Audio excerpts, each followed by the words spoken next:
నల్లగొండ జిల్లా Miryalaguda municipal chairman BRS party పట్టణ అధ్యక్షులు తిరునగర్ భార్గవ్ 13 మంది కౌన్సిలర్లు తన అనుచరులతో కలిసి ఈ రోజు కాంగ్రెస్ పార్టీ రాష్ట్ర వ్యవహారాల ఇన్ఛార్జ్ దీపాదాస్ మున్సి ఆధ్వర్యంలో కాంగ్రెస్ పార్టీ తీర్థం పుచ్చుకున్నారు. కాగా వారి చేరికను మిర్యాలగూడ కాంగ్రెస్ పార్టీ శ్రేణులు తీవ్రంగా వ్యతిరేకించాయి. ఏ పార్టీ అధికారంలో ఉంటే ఆ పార్టీ గోడ దూకే నాయకులారా ఖబర్దార్ అంటూ ఎక్కడికక్కడ ఫ్లెక్సీలు ఏర్పాటు చేసి తమ నిరసన వ్యక్తం చేశారు.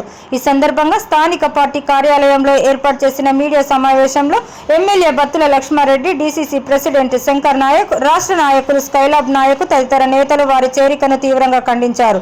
స్థానికంగా తమతో ఎటువంటి సంప్రదింపులు జరపకుండా ఏకపక్షంగా పార్టీలో చేరుతున్నట్లు ప్రకటించడం పట్ల మండిపడ్డారు. భార్గవ్ ఆయన అనుచర బృందం పార్టీలో చేరికను ఏఐసీసీ ప్రధాన కార్యదర్శి దీపాదాస్ మున్సి నిలుపుదల చేసినట్లు తెలిపారు. రాష్ట్ర party working president B Mahesh Kumar Goud వెలువరించిన ఉత్తర్వులను మీడియాకు అందజేశారు. జిల్లా మంత్రుల, ఎమ్మెల్యేల, స్థానిక నేతల అభిప్రాయాలను పరిగణలోకి తీసుకున్న తర్వాతే చేరికలపై నిర్ణయం ఉంటుందని అన్నారు. నిర్ణయం ఉంటుంది. సీఎం గారు కూడా మేము చెప్తాము, ఏమని చేరిక ఉన్నా లేకున్నది మేము ఎమ్మెల్యే గారు, మా కాంగ్రెస్ మా పక్షాన అందరూ మా సభ్యులు, తర్వాత మా మంత్రులు ఉన్నారు ఇద్దరు, ఉత్తమ్ కుమార్ రెడ్డి గారు, వెంకటరెడ్డి గారు, జయారెడ్డి గారు, వారందరి సమీక్షలో కూర్చొని చేరికలైనా లేకపోతే ఏమైనా ఉంటే వారి సమీక్షలు ఉంటే తప్ప ఎవరి నిర్ణయం కాదు. సొంత నిర్ణయం ఎవరు తీసుకున్నా చెల్లదు.